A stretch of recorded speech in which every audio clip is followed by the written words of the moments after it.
For my science project, I did the sport of wrestling. Wrestling is one of the oldest sports known to man.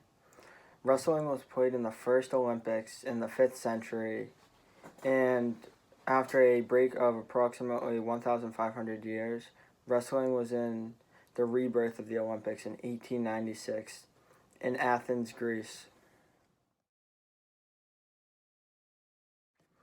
In the very first Olympics in the 5th century, Greco-Roman wrestling was the wrestling in it, but now in the Olympics there are two wrestlings, freestyle and Greco-Roman.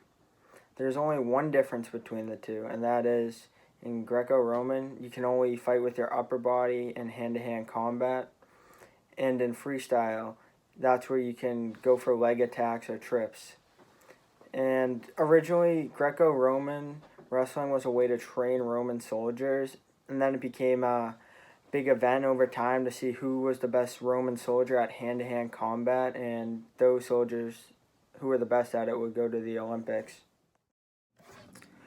Over time, as you can imagine, there have been many rule changes to wrestling over the years.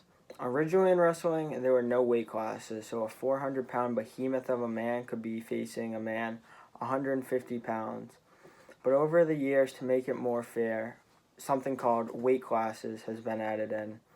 And now there are 18 weight classes in the Olympics, and they span over 3 different events: men's freestyle, women's freestyle, and Greco-Roman wrestling. And over the years, rules have not also changed, but also clothing. Originally, in the 5th century, the wrestlers would wrestle naked with absolutely no clothes. But then in the 1930s, something called trunks, which looked like an underwear, which you can see here. After the invention of trunks in the 1950s, trunks and a pair of tights were worn. And then in the mid-1960s, tights and the trunks were worn, and a big addition of a shirt was now worn. And then in the mid-70s, the iconic singlet came, which most people picture people wrestling in. It's the one-piece outfit, the very tight outfit. Nowadays, people usually wear either a singlet or a two-piece outfit, which is shorts on the bottom and then a shirt, making it a two-piece. Over time, winning in a wrestling match has changed drastically. In the 5th century, to win, it was the opponent had to tap out no matter what. If they were tired, that was the only way to win. If they were tired, if they felt like they had no chance, they had to give up. Nowadays, it's different. To win now, you can get a pin, which is called by the ref, and that is an automatic victory. And now there's 3 periods of 2-minute time and after that 3-minute period, the winner is decided by who has the most points. To get points in wrestling, you can get a takedown, you can get up, you can pin someone. There's many different ways to get points.